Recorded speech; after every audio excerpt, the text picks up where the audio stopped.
Hey, what's happening, everybody? How you doing? I'm Dr. Boyce Watkins. I got one more day in New Jersey. I got to go head to Kentucky. I'm going to speak in Lexington, Kentucky in a few days. You can find out more at the drboycewatkinstour.com. I'm also going to go to Colorado and then, or Denver, actually, to be more specific. And then we got Las Vegas and then New York City. And after that, I think I'm going to take a couple weeks to kind of chill out a little bit before we finish the rest of the tour. Now, one of the things I want to talk to you about real quick is this picture that I saw with the Huffington Post. Now, the Huffington Post is very interesting to me because it's obviously one of the biggest media outlets, news media outlets in the country. Ariana Huffington founded the Huffington Post, and I was sent this picture of a snapshot of the Huffington Post editorial board, and I want you to take a look at this picture real quick. I'm just going to show you on my computer screen, and in case you can't, you're blind or something, which I hope you're not blind. If you are, that's okay. You can listen to me. You will notice that the picture has, pretty much all women, and they look mostly like white women. I see a couple women who look like they might be Asian or something like that. And that's a really telling, really interesting picture. Now, the conservatives have called it out and said, "Oh, you claim to have diversity, but you really don't. We're attacking you back as you attack us." And that's kind of a white people thing. White people fight over. That's what white people have been fighting each other over for hundreds of years. Is this liberal conservative divide? And what they've done is they recruit black people into that debate. They recruit black people into that space, so that we start taking some sort of equity, emotional equity in these struggles that really had nothing to do with us. Even in the presidential election, you'll see that Donald Trump has black surrogates, Bernie Sanders had black surrogates, Hillary Clinton had black surrogates, and you would even see scenarios where you would see black people fighting over which white person they support the most, right? Which is really interesting to me because, based on my analysis, I don't really see how any of these people are really going to do a whole lot to really transform your community in the way that it should be transformed. I don't think any of them are ever actually going to tell the truth about what's happened, to our people. I don't think they're ever going to tell the truth about the trillions in reparations that black people are owed. They're not going to tell the truth about, what we've gone through in terms of our ancestors being robbed, raped, beaten, castrated, having their wealth stolen from them, and passed down to these little white girls who run things like the Huffington Post. These young white women who suddenly miraculously have millions of dollars to take over major companies. Well, where do they get that money from? Well, they stole it from you. A lot of that money was taken from you. A lot of that money was given to their grandparents and great-grandparents and passed down to them because they either stole it from you or kept you from getting it in the first place. There were many, many, many government actions that gave millions of acres of land to white people that black people were excluded from.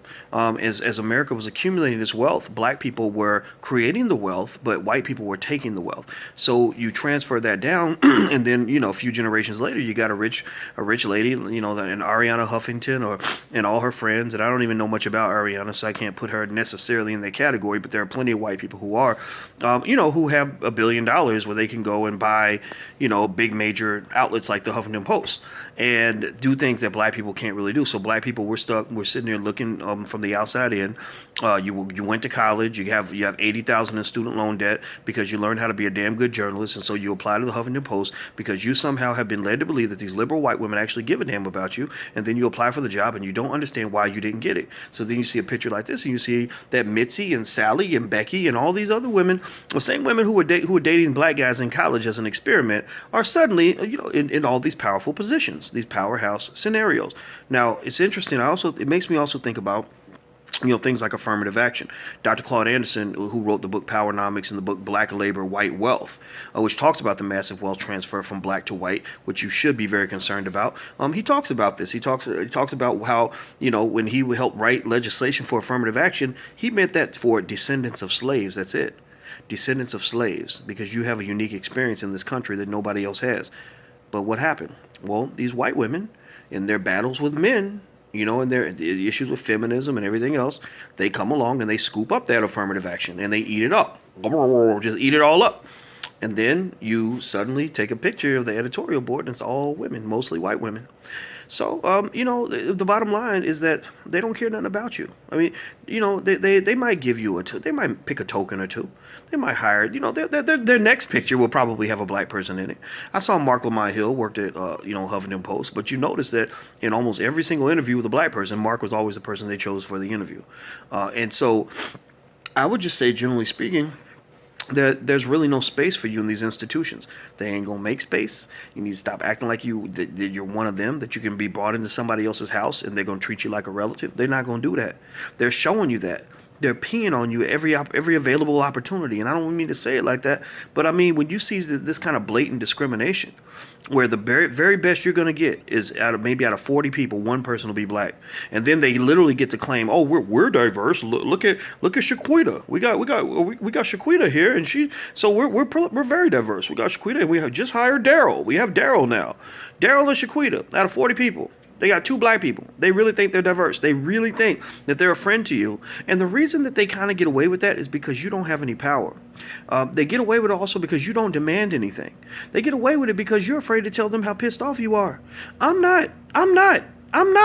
You know, when I see my people suffering, when I go through the south side of Chicago and I see a community that is dilapidated, no good schools, no decent jobs, little kids being murdered by guns made by white people who bring them into the hood. These are not guns that are made in black neighborhoods. Drug trades, drugs coming from south of the border that are not being made in the hood. When I see all that happening, I can't help but to have some sort of reaction to that. And then I go to the north side of Chicago, and you know what I see? I see heaven. I mean, it's like almost like the sun shines brighter on that side of the city. I kid you not. It's clean, it's beautiful, it's safe, but somehow these very same people who create this clean, beautiful, safe environment for the north side for white people, they just can't find a way to do anything about the violence on the south side or the violence on the west side of Chicago. You really believe that? You really believe these people that you're voting for, these people who you support, these people you consider to be your friends, these people, these politicians, these liberal politicians that you're fighting for, you really think they give half a damn about you or the people you care about?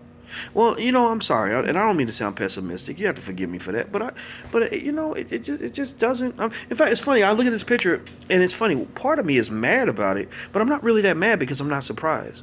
You know, it's really white people kind of being white. And I don't care if you're liberal or you're conservative. The fact of the matter is that both sides don't care nothing about you. Huffington Post, they don't care nothing about you. No, I'm not saying that you shouldn't read the Huffington Post. I mean, whatever. I don't care. I don't read them. I don't get excited when I have black people that send me articles and they'll say, oh, I got published in the Huffington Post, and I'll say, okay, that's nice. That's nice. It doesn't excite me. Because what you're really telling me is that somehow being validated by these white people makes you exceptional, makes you successful. It takes you from being a low down, dirty, worthless nigga to being something better than that, right? And that's not true. You were somebody. If you're an intelligent black person, you are somebody to me because you're intelligent, because you're capable. I don't care if you went to Harvard, or some white school that made you feel validated. I don't care that you wrote for the Huffington Post. I'll congratulate you for that because apparently your self-esteem maybe needs some of that, and I understand that. I remember feeling that way when I was in my 20s, early 30s, and then I let all that stuff go. And the fact of the matter is that maybe, seeing a picture like that at the Huffington Post would not upset us or bother us as much if we have pictures like that of ourselves in our own environments, building our own stuff. We need to build. We don't need to borrow. We don't need to beg. We don't need to try to get connected. We don't need to go kiss Ariana Huffington's ass so she'll give us a job, because she ain't going to do it. She's going to hire the white woman next to her before she hires you. And at best, she'll pick 1 out of 100 of you. And the other 99 of you will be out here on the street. The other 99 of you who graduated from the best journalism schools in the country, have all the talent in the world, who mistakenly and I almost ironically and naively believe that being good at what you do is going to give you fair opportunities. The rest of you are going to be out here mad, and you're going to be confused. You're not going to understand why you're mad. You're not going to understand why you work so hard and you're still left out. You're not going to understand why you spent $100,000 going to some university only to find out that you can't get a job in your field. You don't understand it, and I'm going to tell you why. It's because America is a racist country. White people are so racist that they can't even help it. Doesn't mean every white person's racist. I'm not saying that. But what I am saying is, because remember, you got to go back to slavery. There were white people who actually died over slavery, who died. And think about this. I mean, it takes bravery to die and kill over something that doesn't even affect you, where you don't even own a slave, let alone that, not being a slave. So I have much respect for that. But here's the challenge. Here's the interesting thing. Just because they will fight for you on a certain issue, to fight to protect your humanity on some level, that does not mean that they see you as equals, right? Remember, because white people will also kill and die over dogs, right? They love their dogs. You see how white people have dogs and they just treat the dog like it's a member of the family. I'm not dissing. I'm not making fun of it, but it's true. I mean, black people do it too, and then dogs are cute. Ain't nothing wrong with dogs. I'm not. If you're a dog owner, I'm not hating on it. I work with Dame Dash, and Dame loves his dogs, and I'm like, I love the dog too. I'm not a dog person, but it's all good. But here's the thing: they love their dogs. They will fight for their dogs. They will kill for their dogs. They'll spend money protecting their dogs. But do you really think that they ever, at any point, feel like their dog is equivalent to a human being? If they had a choice between saving the dog and saving the baby, who they gonna save? They're gonna save the baby, right? Even though it's pretty close in some of these families, right? But at the end of the day, what I'm simply saying to you is that, if you go back and you remember Dr. King used to do those marches in the South, and he dealt with it in horrible racism in the South. People from the North helped protect him from people from the South because they passed legislation and did these other things to help him. But understand this, that they supported him partly because they didn't like the people in the South. They wanted to kind of shut down Southern advantages when it came to Jim Crow, and then even back during slavery. The whole Civil War, a lot of that was built on just dealing with the fact that the South was trying to leave the Union, right? But then in addition to that, not only did this battle kind of happen because white people had this beef with each other, but also when Dr. King actually went north and tried to march in Chicago. You don't know this, but you may not know this, but actually he met more resistance in Chicago, where the quote unquote good white people lived, than he did actually in the South. That was considered, his march in Chicago was considered to be one of his biggest failures of his whole career. And he walked away saying that, parts of Chicago are worse than what I saw in the South. So a lot of these liberal white people, they somehow make you feel like they're your ally because they protect you from the racist Republicans. They would protect you from racist people in the South. But understand that sometimes you're just signing on to get a bigger pimp, to get a better pimp. You're signing on to a situation where they still don't see you as equal. They have a degree of paternalism where they look at you and tell you what's wrong with you, and that that there's something that you're flawed because you don't align with them. Like, do you really think that a black man like me could go, let's say I was the chosen Negro, because I was, in some cases, I was the chosen Negro. I had a PhD, and PhDs in finance are really hard to get, very, very rare. And so do you really think I could sit in a room with all those white women and really fit in? Really bring my agenda, bring the entirety of who I am as a black man, and fit into that? No, it's not going to work, because they got the power. I would end up having to become a black male feminist. And in fact, you've seen me debate with Mark Lamont Hitler about this. I said, man, you sound like a feminist, brother. Like, I mean, I understand, women's rights are important. We know this. And I fight for women's rights all the time. But you're also a black man, brother. What's going on? You're saying stuff that don't make any sense to me. Well, a lot of it was because that was the environment within which he operated. He was at Huffington Post. That's a feminized environment. He was at, in academia. It's a very feminized environment in some cases. So again, it doesn't mean that they don't have a right to do what they want to do in their space. But I'll just tell you, at the end of the day, we got to build our own. We have to build our own spaces where we can be who we want to be and not be afraid of being judged, not being afraid of being mistreated because we don't align with somebody else's agenda. Because again, if I were to move in the Huffington Post environment, I'd pretty much have to align myself with their agenda, which is why you don't see me with the Huffington Post. I actually had a password. I used to write for them in the very beginning. I used to try to write for them, and then I was like, I really don't think I want to. I don't think I want to be in a space where I can't have an opportunity to truly express my point of view as a black man. So I stopped writing in Huffington Post. I still have my password. I just don't know. I just don't even use it. I haven't used it for probably 5, 6, 7 years. So at the end of the day, what I'm saying to you is, black people, if you're black and you're watching this, which I hope you're black. If you're not black, I mean, you're welcome to watch. But, I don't like judgmental white people peeking in on black conversations. It really pisses me off. The other day I gave a speech to a group that was 40% white. And, and I had to deal with all this nonsense. And it reminded me why I don't like to go on networks like Fox News. I just don't. I don't really want to explain to white people why I feel the way I feel as a black man. If I really need to go out of my way to really help you get it, then that means you don't respect me enough to give me the benefit of the doubt to know that maybe I'm pissed off for a legitimate reason. Maybe it means that you can't even hear, you don't even want to know that maybe my perspective on the world is just as valid as yours. And so, generally speaking, I don't have no animosity toward white people. Actually, I'm less angry at white people than a lot of my black friends because I don't have to work around white people every day. I work for myself. I'm my own boss. The people that work for me, everybody in my company pretty much gets to be a boss on some level of whatever they do.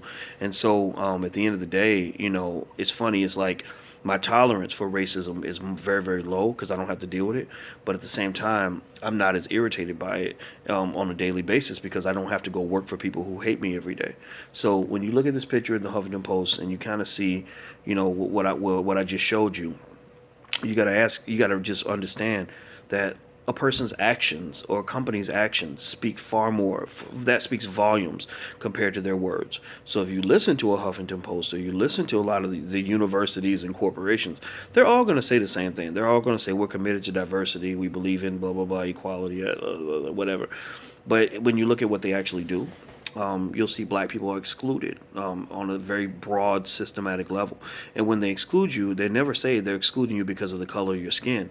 They're not going to say that. And the thing is, they're not just lying to you; they're lying to themselves. They really believe what they're saying. They'll say that they're excluding you because either you're not a good fit, or you don't have the right values, or your credentials aren't as good as they need to be. And really, what they're saying to you is that you're not enough like us. You're not enough like the people that we consider to be exceptional and talented people. Even now, think about it. Think about this. I'll leave you with this point. Look at this. I can go any city in the world, and I will have black men see me in restaurants, in airports, on the street, who will run up and tell me how I've changed their lives. The respect is second to none, and I love it. I go to different cities. The venues are filled up. People are excited to see me. But I can go into other spaces where white people literally consider me to be some kind of a failure.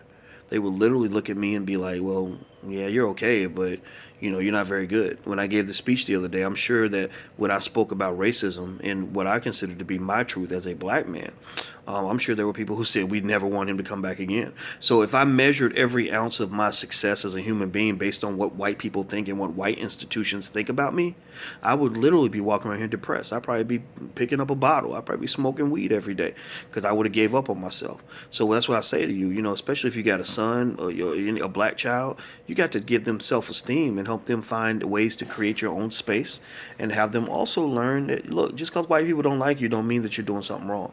In fact, sometimes the more white people dislike you, the more that means you're doing something right. Nobody has ever fought for freedom and gotten applauded by their oppressor. You have a unique experience in your Holocaust as black people because you're living right next to the descendants of Nazi soldiers. The Jews got a chance to leave Germany. You didn't get to leave Germany. You got Confederate flags everywhere. You got white people who can say, my grandfather was a racist. My great-grandfather, held a lynching. You have people like that you work for that are right around you. So you're surrounded. You're in enemy territory, dog. I mean, for real. So that's what I just say is like understand the environment you're dealing with and be strong. Learn how to build. Teach your kids how to build. Don't teach your kids how to just go beg for a job because then they end up trying to get into a room full of white women and we don't nobody even want them there unless they dramatically change their behavior or dramatically shift their perspective to fit in so that the white woman's agenda goes ahead of the black agenda. And that's what would happen if I was in a room like that. Do you really think that I could come in and say, let's do this thing for the black community and have them say, yes, absolutely. No, they would say, yeah, but, boys, we really like you, but we actually want to do this other thing. It has to do with abortion rights. And, we just really want, we really want to talk about the right to choose, right? Because that's what, those are things that white women talk about, right? So again, it's no hatred toward them. It's no disrespect. It's just me telling you the truth. And I'm sure if some white person sees this video, they're going to get mad and say, oh, you're a racist. Well, you know what? I don't give a rat's ass about that. So end of the day, see the truth for what it is and stop letting people make you believe a lie.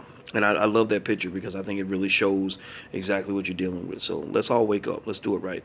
By the way, guys, I'm about to get out of here. I am on tour. If you want to come see me at an event, you can visit thedrboycewatkinstour.com. That's thedrboycewatkinstour.com. As it stands, next week we got Kentucky and Denver and and Las Vegas and New York City. And also, we have our wealth building program for children, which you can sign up for at blackmillionairesoftomorrow.com. That's blackmillionairesoftomorrow.com. And last but not least, I got to mention this. We have a Black Wealth Boot Camp coming up. That's you can learn more about that at theblackwealthbootcamp.com. That's theblackwealthbootcamp.com. So take care, guys. Talk to you soon. Peace.